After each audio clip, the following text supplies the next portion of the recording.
న్యాయస్థానాల్లో పెండింగ్ కేసులు, కేంద్ర రాష్ట్ర కార్యాలయాల్లో పెండింగ్ ఫైళ్లు, పరిపాలన సంబంధిత నిబంధనల నిర్వహణ ఇవన్నీ ప్రజలకు తక్షణం పరిష్కారం కావాల్సిన అవసరాలు. ఇటీవల బిల్లుల ఆమోదంపై రాష్ట్రపతికి, గవర్నర్లకు కాలపరిమితిని సూచిస్తూ సుప్రీంకోర్టు తీర్పు వెలువరించింది. ఇది కొత్త ఆలోచన కాదు, హోంమంత్రిత్వ శాఖ మార్గదర్శకాల్లోనే ఉంది. హోంమంత్రిత్వ శాఖే సుప్రీంకోర్టులో ఒక పిటిషన్ విచారణలో బిల్లుల ఆమోదంపై గడువును నిర్ణయించాలన్నది. ఇప్పుడు మళ్లీ సుప్రీం తీర్పుపై వివరణ కోరుతూ రాష్ట్రపతి ద్రౌపది ముర్ము సుప్రీంకోర్టుకు 14 ప్రశ్నలు సంధించారు.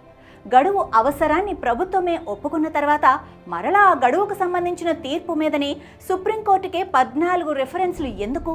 అందుకోసం సుప్రీంకోర్టు ప్రత్యేక ధర్మాసనం ఏర్పాటు చేయాల్సి ఉంటుంది. ఇటు అటు లాయర్లు సుదీర్ఘకాలం నడిపిస్తారు.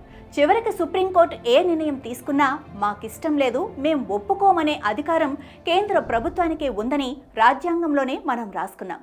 అలాంటప్పుడు ఇదంతా వృధా కాదా?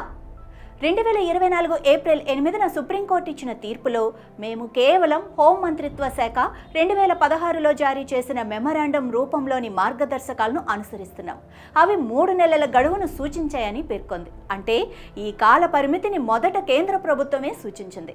అలాంటప్పుడు మళ్లీ సుప్రీంకోర్టు విచారణ అవసరమెందుకు? భారత రాష్ట్రపతి దేశ పాలనలో రాజ్యాంగ అత్యున్నత పదవిలో ఉన్నారు. ఎన్నిక కార్యక్రమంలో రాష్ట్రపతి ఎంపీలు, ఎమ్మెల్యేలు ఓటింగ్ చేస్తారు. దేశవ్యాప్తంగా అత్యంత విశాలమైన ప్రజాతంత్ర ప్రాతినిధ్యం కలిగి ఉంటుంది. అందుకే ఆ పదవికి అంత గౌరవం. గవర్నర్లను రాష్ట్రపతి ద్వారా ప్రధానమంత్రి మంత్రివర్గ సిఫార్సు మేరకు నియమిస్తారు. ఇది ఎన్నిక కాదు, వారు చేసే ఎంపిక.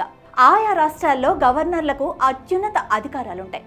పరిపాలనాధికారాలు వాటిని దుర్వినియోగం చేయకూడదు, బాధ్యతాయుతంగా పనిచేయాలి. కానీ ఇది జరగటం లేదు.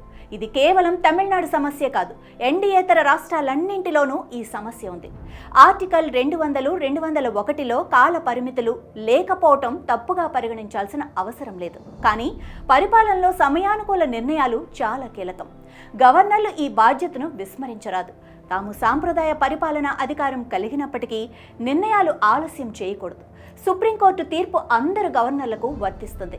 గవర్నర్, ముఖ్యమంత్రుల మధ్య ప్రతి రాష్ట్రంలోనూ గొడవ ఉండదు. కేంద్రంలో, రాష్ట్రాల్లో వేరువేరు పార్టీలు అధికారంలో ఉన్నప్పుడు ఈ ఆలస్యాలు కావాలని చేస్తున్నట్లుగా కనబడుతూనే ఉంది.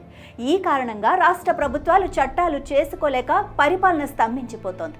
Tamil Nadu versus governor of Tamil Nadu 2025 కేసులో గవర్నర్ పాకెట్ వీటో వాడుతున్నారని తీవ్ర విమర్శలు వచ్చాయి. పాకెట్ వీటో అంటే బిల్లులను నిరవధికంగా పెండింగ్లో ఉంచడం. రాష్ట్రపతి వేసిన 5 కీలక ప్రశ్నలు ఏంటో ఒక్కసారి చూద్దాం. ఆర్టికల్ 200 ప్రకారం గవర్నర్ అధికారాలు న్యాయపరంగా పరిశీలించదగినవేనా? ఆర్టికల్ 361 ప్రకారం గవర్నర్, రాష్ట్రపతి పూర్తిగా న్యాయ సమీక్షకు అతీతమా? రాజ్యాంగ కాలపరిమితి లేకపోతే గవర్నర్ బిల్లుపై నిర్ణయం తీసుకోవటం ఏ విధంగా జరగాలి?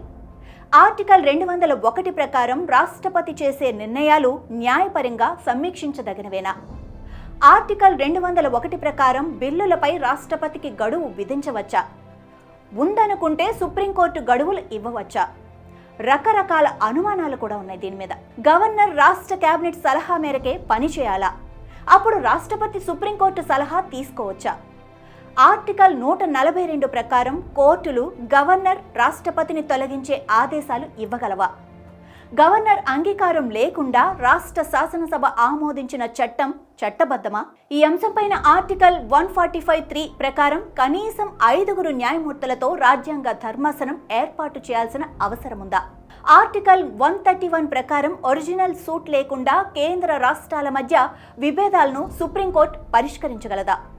న్యాయమూర్తి పార్టీవాలా అభిప్రాయం ప్రకారం గవర్నర్కు ఒక బిల్లు వచ్చాక 3 మార్గాలు మాత్రమే ఉంటాయి. ఒకసారి బిల్లు తిరిగి శాసనసభకి పంపి అదే రూపంలో తిరిగి వస్తే రాష్ట్రపతికి పంపించే హక్కు గవర్నర్కు ఉండదు. ఆయన సూచనల మేరకే మార్పులు జరిగితే తప్ప. గవర్నర్ లేదా రాష్ట్రపతి బిల్లులపై జాప్యం చేస్తే ఆ ప్రభుత్వాలు కోర్టులో మాండటరీ రిట్ వేయవచ్చు. బిల్లుల ఆమోదంపై సుప్రీంకోర్టు తీర్పు దిశను సూచించినప్పటికీ తుది స్పష్టత కోసం రాజ్యాంగ ధర్మాసనం అవసరమే. కానీ ఆర్టికల్ 143 ప్రకారం సుప్రీంకోర్టు ఇచ్చే సలహాను ప్రభుత్వం పాటించాల్సిన అవసరం లేదు. ఈలోగా మంత్రిత్వ శాఖల ఆమోదానికి పంపిన బోలెడు బిల్లులు ఎక్కడివక్కడవే ఆగిపోతాయి.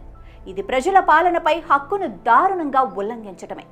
ప్రజాస్వామ్యంలో పాలన అనేది చర్యల ద్వారా జరగాలి, జడత్వం ద్వారా కాదు. బిల్లుల ఆమోదంపై సుప్రీంకోర్టు కేంద్ర ప్రభుత్వం కోరుకున్న ప్రకారమే రాజ్యాంగబద్ధమైన తీర్పిచ్చింది. రాష్ట్రపతి రెఫరెన్స్ ప్రకారం రాజ్యాంగ ధర్మాసనం తప్పనిసరి అవుతుంది. కానీ ఆర్టికల్ 143 ప్రకారం సుప్రీంకోర్టు ఇచ్చే సలహాను ప్రభుత్వం పాటించాల్సిన అవసరం లేదు. ఈలోగా మంత్రిత్వ శాఖల ఆమోదానికి పంపిన బోలెడు బిల్లులు ఎక్కడొక్కడే ఆగిపోతాయి. ప్రభుత్వం అడిగిన ప్రకారం రాష్ట్రపతి రెఫరెన్స్ అధికారాన్ని వాడటం వల్ల ఏం ప్రయోజనం?